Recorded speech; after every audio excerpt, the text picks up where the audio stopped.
Nothing else is more important to the success of your reselling business than what I'm going to talk about today. Listing is everything. It's bigger than sourcing, bigger than shipping, bigger than sales and profits. Listing is the single most important thing to master as a reseller. And in this video, I'm going to walk you through my entire listing workflow from beginning to end in real time and show you all of the tricks I use to list nearly anything on eBay in 4 minutes or less, along with my strategy to generate over $5,000 a month in profits. But first, I want to talk about why listing is the most important skill to master as an eBay reseller, and how you can set ambitious but achievable listing goals using data based on the realities of your reselling business so that you can not only dream big, but have a plan to make those dreams a reality. You see, there are 3 core areas of focus for every reseller: sourcing, listing, and shipping. To be successful, you have to do all 3 and do them well. Sourcing is easy. Nobody has a problem staying motivated to do that part. Sure, it takes skill to regularly source profitable items, and you can improve that skill over time the more that you do it, but it is not difficult to stay motivated to source. It's fun to shop. The hunt is addicting. It gives you that immediate dopamine hit when you uncover some hidden gem worth 10 times what you paid for it. This is why we have death piles, because we love to buy, and I'm no different. Shipping can be difficult to learn, but it's pretty easy to stay motivated with that too. After all, eBay will penalize you if you do not ship when you say you're going to, so any reseller worth their salt is going to stay on top of shipping or risk going out of business. If you don't ship on time, you'll get kicked off of eBay, and that is motivation enough, right? But listing, listing. Almost every reseller out there is vexed at one point or another by listing, unless you're one of those weirdos who actually enjoys doing it.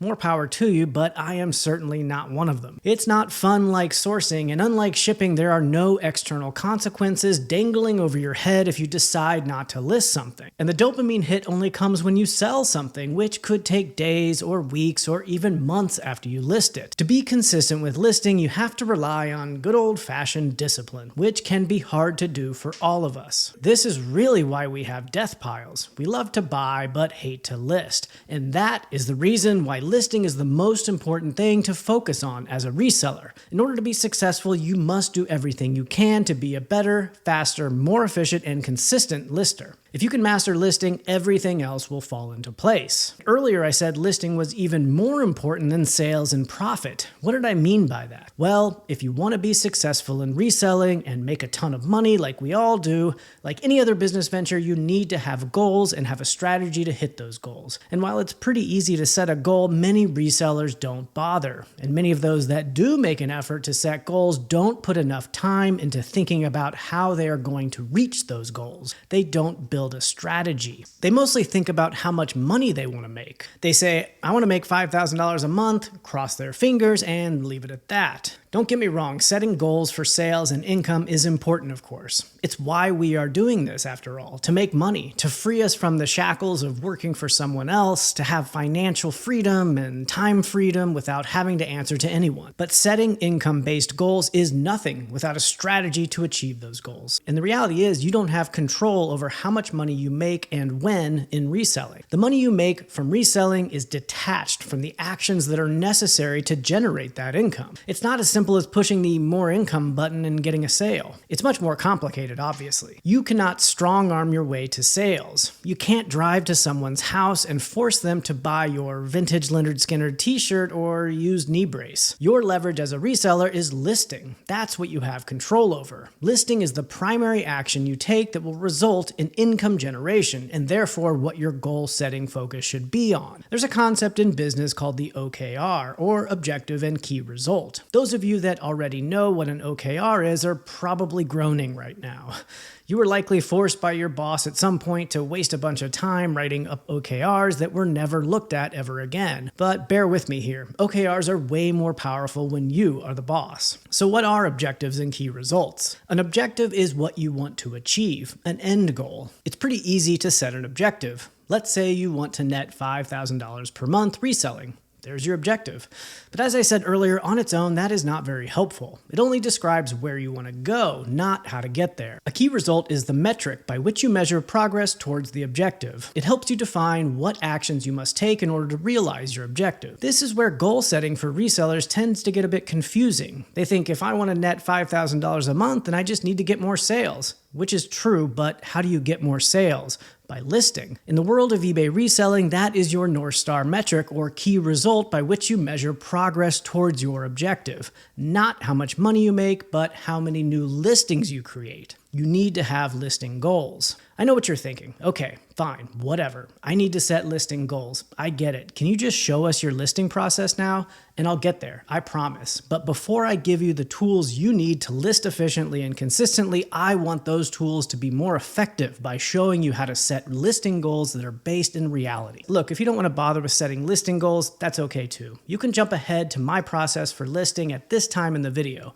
But for those that do want to know how to set ambitious but achievable listing goals based in reality, I am here for you. So let's get started. There's a handful of metrics we're going to work with here. First, how much you want to net per month. You get to pick this based on whatever financial goals you want to achieve. For the sake of this exercise, I'm going to pick $5,000 net per month. And by net, I mean how much money you take home, not how much money you generate from your total sales. Second, you need to know your average net profit margins, or the difference between how much money your sales generate in total versus how much money you take home. To know this number, you need to know how much your total gross sales are for a given period of time, which can be found in eBay's sales performance tools. You also need to know the total amount you took home after all fees, shipping, and cost of goods. You can get your total fees and shipping costs in eBay's tools as well if you don't track it separately, but hopefully you are tracking how much you spend on your inventory, also known as cost of goods,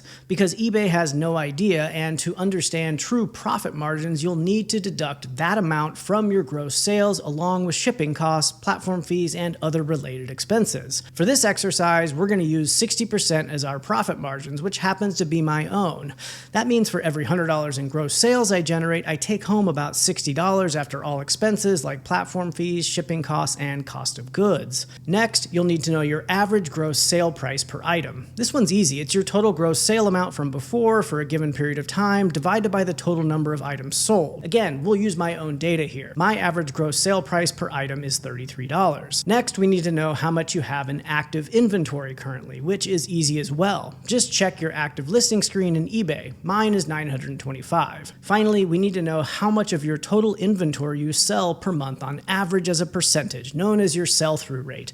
This can be calculated by taking your total number of items sold in any given month and comparing that to the total active listings you have on the first day of that month. You should calculate this number over several months to get an average to account for seasonality and the ebbs and flows of selling on eBay. Mine is 16%, meaning for any given month, on average, I sell a total of 16% of my total inventory. If you're not tracking all of this data already but want to be, I'm building an app that connects to eBay directly to automate all of that for you so that you don't need to do any manual data entry or work with spreadsheets. It'll be open to a group of beta users here in a few weeks. If you're interested, I will leave a link in the description below where you can sign up. With these metrics in hand, we can then figure out how to set ambitious but achievable listing goals that will guide us to reaching our objective of netting $5,000 per month. So, what will it take to meet that objective?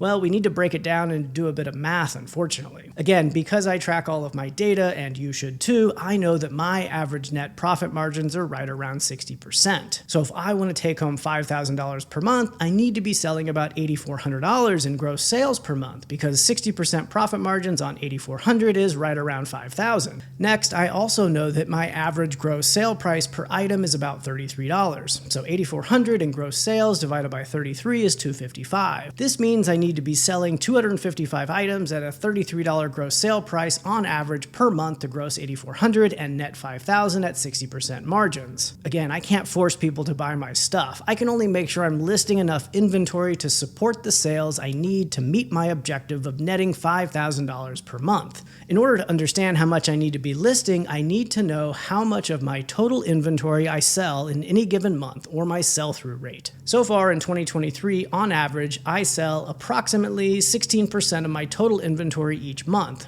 So with 925 items in stock currently, I can expect to sell about 148 items on average as long as I list enough to keep my inventory steady at 925. But remember, in order to hit $8,400 in gross sales, I need to be selling 255 items per month on average, and I'm only selling 148. So in order to sell that much, my store size and listing volume needs to increase from where it is today. Assuming I maintain my average of selling 16% of my total store each month, that means I would need to increase my store size all the way up to 1,600 items and maintain that level, because 16% of 1,600 is right around 255. So how many items do I need to list each month to grow my store from 925 items where it is today to 1,600? Well, it's not as easy as just listing 675 more items to reach 1,600, because remember, I will continue to sell 16% of my total store each month on average, which lowers my total amount in inventory, of course. So in order to increase my store to 1,600 items while selling 16% of those items each month, I would need to increase my total number of new listings all the way up to at least 264 per month, or 9 per day, and hit that listing goal for 12 months straight. The formula I use to get at this 264 items per month is a bit complex, so I made a spreadsheet that makes it easy to figure it out based on your own data. I'll link to it in the description below. So my objective is to net $5,000 per month, and my key results are that I have 1,600 items in inventory and that I'm listing 264 items per month, or about 9 per day. You see how much more clear that is? My chances of success are going to be much higher when I have a clear and measurable path guiding me to meet my objective. On a daily basis, I can check against my key results. Do I have 1,600 items in stock yet? Am I listing 9 items per day? This will tell me whether I'm on the path to success or not.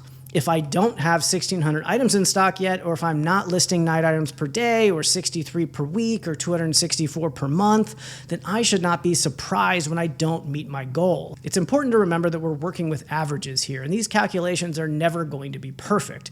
Your sell-through rate, gross sale price per item, net profit margins, and other metrics are going to fluctuate over time due to a number of factors that are out of your control, like seasonality, the supply and demand of what you're selling, and the whims of eBay. But even so, using historical averages should provide a good general guideline, and doing this exercise for yourself will give you a much clearer picture of what it will take to meet your goals than what most people do, which is nothing. All right, have I bored you to death with data yet? I'm sorry. Now we can talk about how to list quickly. So if my goal is to list 9 things per day, that can take some time. This is why I focused on building systems and processes that reduce the total amount of time it takes for me to list an item. With this system, I have been able to get my total listing time down to just under 4 minutes for almost anything. And if I need to list 9 items per day to eventually realize $5,000 in net profit, that's just 36 minutes per day for listing on average. Before I show you that process though, I want to emphasize a few points. First, I don't necessarily recommend that you follow my advice here. This may sound weird, but the truth is I have optimized my listing process with a primary goal in mind: speed. Not accuracy, not profit, speed. I'm willing to sacrifice certain parts of the listing process in order to list more quickly. So there are things that may yield a higher profit, for example, that I don't do because it would add more time to the listing process. For example, I eyeball the weights and measurements of most things I list and instead build the cost to ship into the list price and offer free shipping. This lets me skip the time-consuming process of finding an appropriately sized box and weighing and measuring everything first and doing calculated shipping that I then charge the buyer. The end result here is that I occasionally lose some money when my measurements are off or when my buyer is far away from my house, but the value I gain is the time I save when listing. Saving 30 to 60 seconds or so to not weigh and measure something may not seem like a lot, but at 9 items per day, that is a savings of up to 4.5 hours per month. It adds up. We all value our time differently, and you may wish to optimize your own listing process with a different outcome in mind. So my goal in showing you my listing process here is to give you ideas, not so you can replicate exactly what I do, unless of course you want to employ the same speed-focused strategy that I do. And with that, I will strap this GoPro to my head and walk through the listing process, so let's get to it.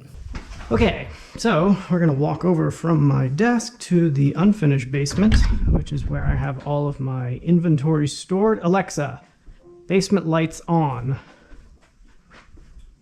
Okay, I'm gonna go ahead and warm up my photography lights as well.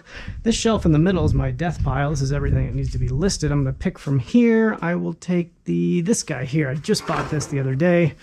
at a thrift store. It is this I Walk Free device. I guess if you've broken your leg or something, it helps you walk. Paid 20 bucks for it, and we're gonna go ahead and list it. And also, take a look at this. This was also at the same thrift store. Look at that. TI-84 Plus, new in the packaging. Packaging's been open, but only $6.99, if you can believe that. Anyway, and I'm gonna start a timer right now. Okay, so what is it? It's an I Walk 3. So I'm gonna open up a new tab here. There it is, I Walk 3.0. Condition used, because mine's used. I Walk 3, there's 48 listed, great. I'm gonna check the sold listings now. I Walk 3, condition, used. So again, I'm checking the active listings here. There's 48, I'm checking the sold listings. There's 246, so great sell-through rate. All right, I'm going to pause it here real quick. You may have noticed that I am quickly opening up a new tab and searching both active and sold listings. I'm using a little trick that's called, I think it's browser search keywords. And this allows you to bind any search box to a letter to be used in your browser's search bar. So for example, I can type the letter E for eBay and then my search term to search all active eBay listings quickly. Or I can type ES for eBay sold and then my search term to search all sold eBay listings. It's a handy little trick. Looks like 118, 114. Yeah, there's some 67, 99, 110. Okay, I think this one is a good one to steal from. Go ahead and do that. So basically I'm selling is similar. Look at that guy. We'll get rid of him. Let me check what the lowest priced is. Okay, there's a bunch of pieces here. 70 plus 30. Yeah, okay. All right, interjecting again to say that I obviously don't invest a ton of time into researching prices for the most part. I talk about this in another video that I'll link to up top and in the description below, but I usually only spend 10 to 20 seconds getting a feel for the right price and then just go for it. I found it to be better to time box the price researching process. Otherwise, you could spend, forever trying to determine the perfect price, and there's really no such thing as a perfect price. Getting a feel for the right price on eBay is more of an art than a science, and it's a skill that you can improve over time. Okay, back at it.